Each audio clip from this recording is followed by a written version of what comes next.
They say men are simple, but that is the biggest lie ever told.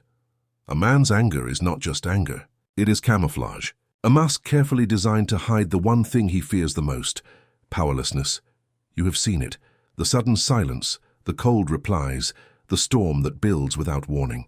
He calls it frustration, stress, or nothing, but underneath is a wound he cannot name. This is the hidden psychology of men, what his anger really covers.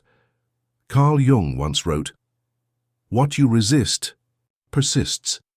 Every man who suppresses his pain is unknowingly feeding it.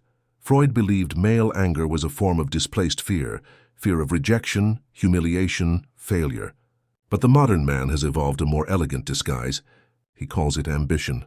He calls it control.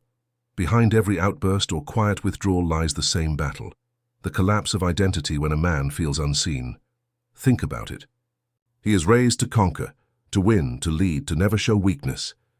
Yet the moment life confronts him with loss, in love, in work, in worth, he crumbles internally. But instead of falling apart, he lashes out, because anger, unlike sadness, still feels like power. The hidden psychology of men begins in childhood. When a boy cries, someone tells him, "Be a man." When he fails, someone tells him, "Try harder." And when he feels unloved, no one tells him what to do with that emptiness. So he buries it. He learns to turn shame into silence and fear into rage. By the time he becomes a man, that armor is all he knows. He loves through control.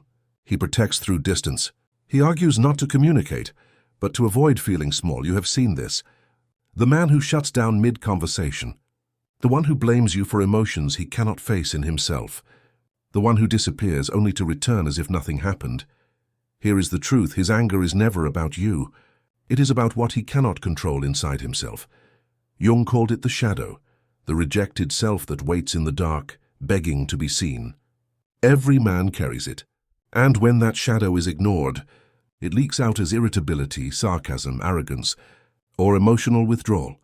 You have felt this shadow press against you, the cold distance after a fight, the stare that says, "I'm fine," but means I'm drowning. This is the hidden psychology of men. The pain that hides beneath dominance, the insecurity that hides beneath pride, the boy that hides beneath the man. To understand a man's anger, you must first understand what the world demands of him. Society tells him, provide, protect, perform, but never feel, fall, fail. So when he cannot live up to those invisible expectations, he experiences what psychologists call ego collapse, a moment where his inner image, the strong, capable, respected man, begins to fracture. And because vulnerability feels like death to the male ego, he reaches for its opposite: control. Control through anger, control through dominance, control through withdrawal. Think about it. When a man raises his voice, he is not trying to destroy you. He is trying to resurrect himself. When he refuses to talk, it is not because he does not care. It is because he cannot bear to face the mirror you hold up. The feminine gaze is a mirror to a man's soul. It reflects everything he pretends not to be: fragile, uncertain, human. That is why men both crave and fear women who see them deeply. They want to be understood, but they also fear being seen too clearly, and that fear becomes fury. It is easier for him to shout than to say, "I feel like a failure." Easier to leave than to admit, "I feel unwanted." Easier to fight than to surrender. That is the tragedy and the beauty of masculine psychology. Anger is not destruction.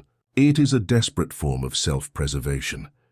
The hidden psychology of men is not about monsters. It is about broken warriors trying to survive a world that gave them no language for pain. Now think about how many women have paid the price for that silence. How many have mistaken withdrawal for disinterest? How many have internalized his anger, believing they were not enough? How many have tried to fix him, only to lose themselves in the process? Here's the truth: you were never the trigger. You were the mirror. His rage was never born from your words. It was awakened by your presence. Because the feminine, minded by nature, evokes what the masculine hides. You felt it. That moment when his energy shifted, when his eyes turned distant. You thought you said something wrong, but all you did was step too close to the wound he guards. Men are not cruel by nature. They are terrified of being powerless in love, and the more he loves you, the more he fears losing control. Because love demands surrender, and surrender feels like weakness to the unhealed man.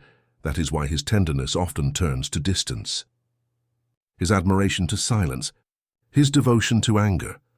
You thought his anger meant you were losing him, but in truth it meant he was losing himself. This is the hidden psychology of men. Every argument, every retreat, every silence, a coded message from his subconscious saying, "Please, do not expose how small I feel." And if you ever felt powerless next to that storm, know this: his chaos was never power, it was panic. Now you understand. And once you understand, you are free. The woman who sees through a man's anger no longer reacts, she observes.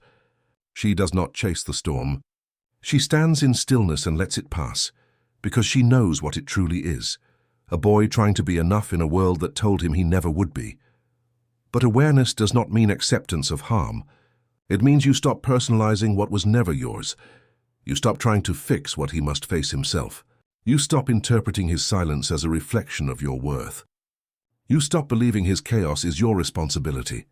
You see, feminine power is not about dominance. It is about discernment. To know when to hold space and when to walk away. A man can only meet you at the depth he has met himself. If he cannot face his own darkness, he will drown in yours. That is why love without awareness becomes a battlefield. But here is the paradox. When you no longer absorb his anger, something miraculous happens.